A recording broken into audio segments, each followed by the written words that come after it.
ടിംബക്ടോ, നീ ഇത് കണ്ടോ? എന്റെ സ്പെഷ്യൽ ബൈക്ക്. ഇതിന്റെ പേരെന്താണെന്നറിയോ? Mad bike. ഇതിനെങ്ങനെ സ്പെഷ്യൽ ആയിട്ട് എന്താണുള്ളത് ബോസ്? വീർ ഇതിൽ കയറി ഇരുന്നു കഴിഞ്ഞാൽ. വേണ്ട വേണ്ട, ഞാൻ നിങ്ങളോട് ഇനി സംസാരിക്കുന്ന പ്രശ്നമേ ഇല്ല. എത്ര വർഷമായി ഞാൻ നിങ്ങൾക്ക് വേണ്ടി മാത്രം ജോലി ചെയ്തുകൊണ്ടിരിക്കുന്നു. നിങ്ങൾ ഇതുവരെ എനിക്കൊരു സൈക്കിളെങ്കിലും വാങ്ങി തന്നിട്ടുണ്ടോ? പക്ഷെ ആ വീറിന് വേണ്ടി നിങ്ങൾ മോട്ടോർ സൈക്കിൾ റെഡിയാക്കി കൊടുക്കാൻ പോവാണല്ലേ? നിങ്ങൾക്കിപ്പോ പെട്ടെന്ന് എന്താണ് പറ്റിയത് ബോസ്?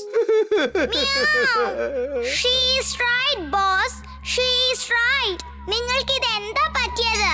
എടാ, ഇത് ചുറ്റിക്കറങ്ങുവാനുള്ള ബൈക്കല്ല, ഇത് അവന്റെ കഥ കഴിക്കുവാനുള്ള ബൈക്കാ. ഇത് നീ വീറിന്റെ വീടിന്റെ മുൻപിൽ കൊണ്ടുവച്ചിട്ട് വാ. അവൻ ഇതിന്റെ മുകളിൽ കയറി ഇരിക്കും. ദാ ഇതുപോലെ 2 കാലും കയറ്റി വെച്ച് ഇങ്ങനെ. അപ്പോൾ അവന്റെ കാല് ഈ ഫുട് റെസ്റ്റിന്റെ മേൽ കുടുങ്ങി പോകും. അവന് പിന്നെ അതിൽ നിന്ന് പുറത്തേക്ക് വരാൻ പറ്റില്ലടാ. അവന്റെ ശരീരവും ഈ സീറ്റിൽ വെച്ചിരിക്കുന്ന മാഗ്നറ്റിൽ ഒട്ടിപ്പോകും. നിനക്ക് ഞാൻ പറഞ്ഞത് മനസ്സിലായോടാ? അല്ല ബോസ്, ഈ റിമോട്ട് വെച്ച് എന്ത് ചെയ്യാനാ? ആ റിമോട്ട് ഓൺ ചെയ്ത് ഞാനായിരിക്കും ഈ ബൈക്കിനെ കൺട്രോൾ ചെയ്യുക. നമ്മൾ വീഡിയോ ഗെയിം കളിക്കാറില്ലേ? വീറിനെ ഒരു അപകടം പിടിച്ച സ്ഥലത്തേക്ക് കൊണ്ടുപോയി അവന്റെ കഥ കഴിക്കുന്നതാണ്. I M GLAAD, very very glad. എനിക്ക് ഈ വീഡിയോ ഗെയിം കളിക്കാന്ന് പറഞ്ഞാൽ ഭയങ്കര ഇഷ്ടമുള്ള കാര്യാ. എടാ ടിംബക്ടോ, നീ എന്താ ചെയ്യുന്നത്? എടാ നിർത്ത, എടാ റിമോട്ട് നിർത്താൻ. ഞാനിങ്ങനെ കറങ്ങിക്കൊണ്ടിരിക്കണ ഈ വണ്ടിയിൽ. എടാ നിർത്താനാ പറഞ്ഞ ടിംബക്ടോ.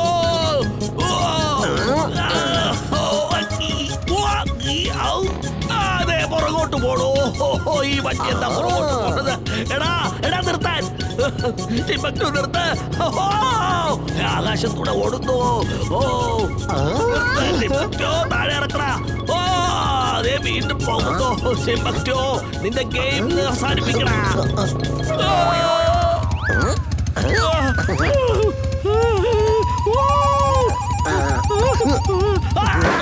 ടിംബക്ടോ.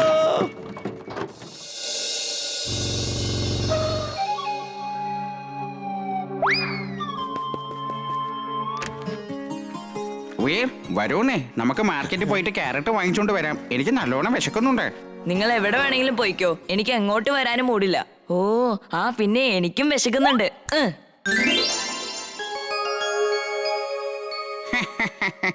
ഈടാ, മാജിക് ഇല്ലെങ്കിൽ നിനക്ക് ഒന്നും ചെയ്യാൻ പറ്റില്ല. മാജിക് പവർ ഇല്ലെങ്കിലേ നീയും പട്ടിണി കിടന്ന് ചാകേണ്ടി വരും. ഇത് തെറ്റാ.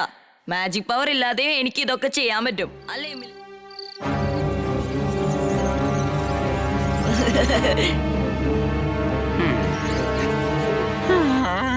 എന്റെ ഡോങ്കി സെൻസ് പറയുന്നു എന്തോ ഒരു അപകടം ഉണ്ടെന്ന്. ചിണ്ടു ചിണ്ടു, ഇങ്ങോട്ട് നോക്ക്, കുറെ എലികൾ. രക്ഷിക്കണേ വീർ, വീട് മൊത്തം എലികളാ, എന്നെ രക്ഷിക്ക്.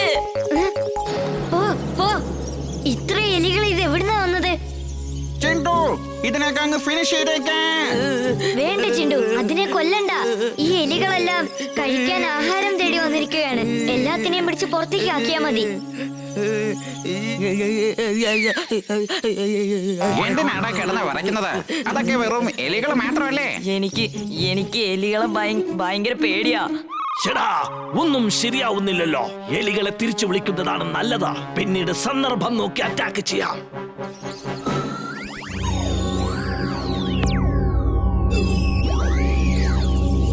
ചിണ്ടു, എല്ലാ എലികളും പോയി കഴിഞ്ഞു. നീ ഇനി പേടിക്കണ്ട. എന്താ ഇത്? ഒരു ജിന്നു പോലെ എലിയെ പേടിക്കുന്നു. ഞാൻ ജിന്നൊക്കെ തന്നെയാണ്, പക്ഷെ ഞാനൊരു ചെറിയ ചെക്കനല്ലേ, എനിക്ക് പേടി തോന്നുന്നത് സ്വാഭാവികമല്ലേ? എന്താ പറ്റിയത്? എന്താ ഇവിടെ ആകെ ഒരു ബഹളം? അപ്പൂപ്പ എന്താന്നറിയില്ല, പെട്ടെന്ന് ഇവിടേക്ക് കുറെ എലികൾ കടന്നു വന്നു. ഞാൻ അതിനെ എല്ലാത്തിനെയും പിടിച്ച് പുറത്തേക്ക് കളഞ്ഞു.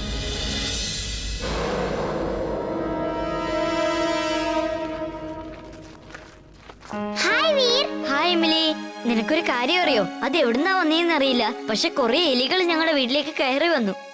ചിണ്ടു ആ എലികളെ കണ്ട് പേടിച്ച് വരണ്ടു പോയി അറിയാമോ? അവൻ ഞങ്ങളെ സഹായിക്കുന്നതിന് പകരം ടേബിളിൽ കയറി ഇരുന്ന് പേടിച്ച് വിറച്ചോണ്ടിരിക്കുകയായിരുന്നു. പക്ഷേ ഇത്രയേറെ എലികൾ എവിടുന്നാ വന്നേ വീർ?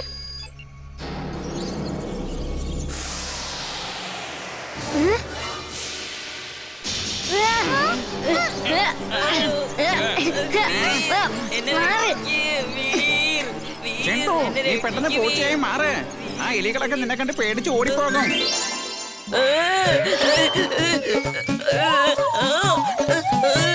അവൻ കിടന്ന് വിറയ്ക്കുന്നത് കണ്ടില്ലേ? എലികളെ കണ്ട് പേടിച്ചോടുന്ന ആദ്യത്തെ പൂച്ച ഇവനായിരിക്കും. ശ്ശെടാ, ഈ എലികൾ വീണ്ടും വരുന്നല്ലോ. ഇതൊന്നും ശരിക്കുള്ള എലികളല്ല, ഇത് റോബോട്ട്സ് ആണല്ലോ. ഇതെല്ലാം എന്നെ ടാർഗറ്റ് ചെയ്ത് വന്നിരിക്കുകയാണല്ലേ. ഇതിനെല്ലാം ഇവിടുന്ന് ഒരുപാട് ദൂരത്തേക്ക് കൊണ്ടുപോകാം.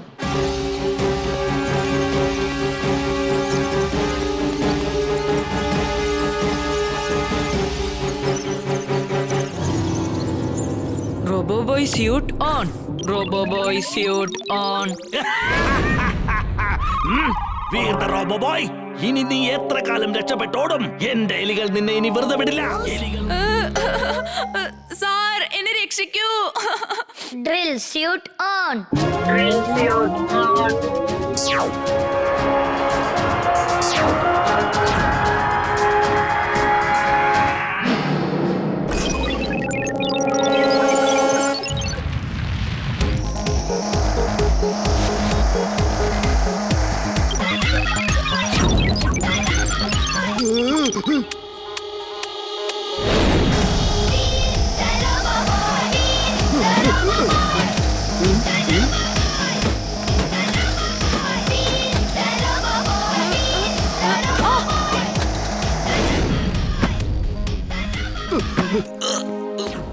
Thank you robo boy. നീ വരാനെന്താ ഇത്ര ലേറ്റ് ആക്കിയത്? ഞങ്ങൾക്ക് എല്ലാവർക്കും വല്ലതും സംഭവിച്ചെങ്കിലോ? താങ്ക് യു പറയുന്നതിന് പകരം നീ അവനോട് എന്തിനാ ദേഷ്യപ്പെടുന്നത്? നീ ഒരിക്കലും നന്നാവില്ലടാ.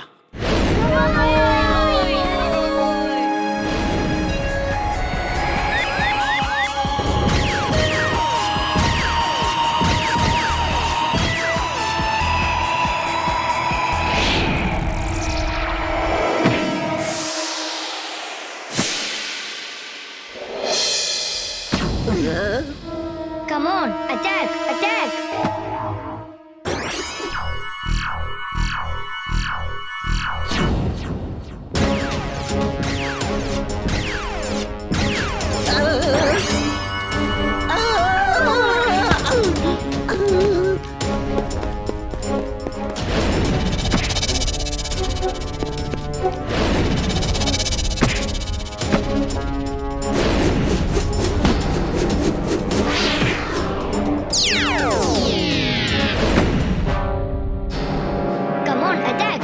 ശക്തിയൊക്കെ ഒന്ന് കാണട്ടെ. എന്റെ മുമ്പിൽ വന്ന് നിന്ന് എന്തിനാടാ ഇങ്ങനെ അറ്റാക്ക് അറ്റാക്ക് എന്ന് പറഞ്ഞ് അലറിക്കൊണ്ടിരിക്കുന്നേ?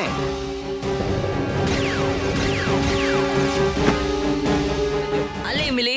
അതെ ചിണ്ടു, നീ വിചാരിച്ച നിനക്ക് എന്ത് വേണമെങ്കിലും ചെയ്യാൻ പറ്റും. പക്ഷെ നീ വിചാരിക്കുന്നില്ലല്ലോ, അതാണ് ഇപ്പൊ പ്രശ്നം. കണ്ടോ, നിനക്കിപ്പോ വിശക്കുന്നു. നീ മാജിക് ചെയ്ത് ചാട്ടു കൊണ്ടോ. ശരി, ഓക്കെ, നിങ്ങൾ നോക്കിക്കോ. ഈ ദിവസം മുഴുവൻ ഞാൻ മാജിക് പവർ ഇല്ലാതെ എല്ലാ ജോലികളും ചെയ്യും. അല്ല, ഈ ബൈക്ക് ആരുടേതാ? ബൈക്ക് കാണാൻ കൊള്ളാലോ, ഒന്ന് കേറി ഇരുന്ന് നോക്കാം. Target matching, target matching. നിന്റെ കഥ അവസാനിച്ചു വീർ. ചേട്ടാ, എനിക്കിതെന്താ പറ്റിയത്? എമിലി, ഇത് ബൈക്കല്ല, റോബോട്ടാണ്. ഇതിലുള്ള മാഗ്നറ്റ് കാരണം ഞാൻ കുടുങ്ങി പോയിരിക്കുകയാണ്. നിങ്ങൾ ആരും അടുത്തേക്ക് വരരുത്. ചിണ്ടു, വീറിനെ രക്ഷിക്ക്. അതൊരു ബൈക്ക് റോബോട്ടാണ്. അത് വീറിനെ പിടിച്ചോണ്ട് പോയിരിക്കുക. എത്ര പെട്ടെന്ന് മാജിക് യൂസ് ചെയ്യ. ഇന്ന് ഞാൻ മാജിക് പവർ യൂസ് ചെയ്യാതെ തന്നെ വീറിനെ രക്ഷിച്ച് കാണിച്ചു തരാം. ഇന്ന് ഞാൻ അത് പ്രൂവ് ചെയ്യാൻ പോവാ. മാജിക് ഇല്ലാതെ വീറിനെ രക്ഷിച്ച് കാണിച്ചു തരാം.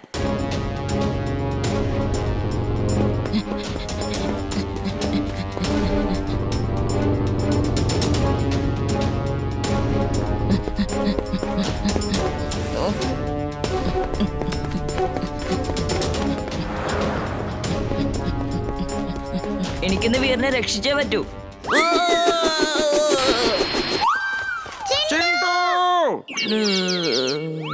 ഞാൻ അപ്പൂപ്പനെ ഫോൺ ചെയ്ത് പറഞ്ഞേക്കാം.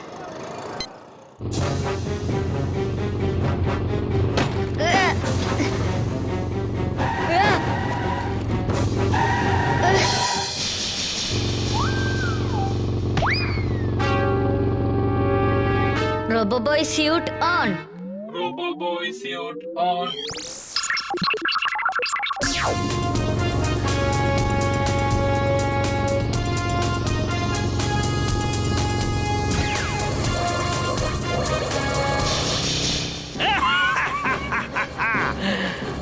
വീർ നിന്റെ ഓരോ ലേസറിനും ഈ മാഡ് ബൈക്കിനെ ഒന്ന് തൊടാൻ പോലും സാധിക്കില്ല. ഇത് ലേസർ പ്രൂഫാണ്. അപ്പൂപ്പ മോനെ വീർ, കാര്യങ്ങളെല്ലാം എമിലി എന്നോട് ഫോണിൽ കൂടെ പറഞ്ഞു. ഒന്നെങ്കിൽ ആ ബൈക്ക് ഓട്ടോ കൺട്രോൾഡ് ആയിരിക്കണം, അല്ലെങ്കിൽ അതിനെ മാഡ് മാക്സ് കൺട്രോൾ ചെയ്യുന്നതായിരിക്കും. നീ അതിനെ എങ്ങനെയെങ്കിലും മാനുവൽ കൺട്രോളിലേക്ക് കൊണ്ടുപോവാ. ഓക്കെ അപ്പൂപ്പ.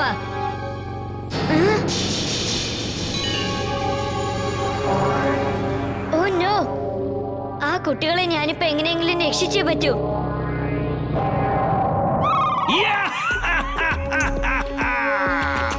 ഇനി ഞാൻ ആ ബൈക്ക് കുട്ടികളുടെ ദേഹത്ത് ഇടിപ്പിക്കാം. അതിനുശേഷം വീറിന്റെ ഗതി അതോ ഗതിയായിരിക്കും. വീറിന്റെ കൂടെ ചേർക്കപ്പെട്ട റോബോ ബോയ് എന്ന പേരും അതോടെ തീർന്നു കിട്ടുന്നതാണ്.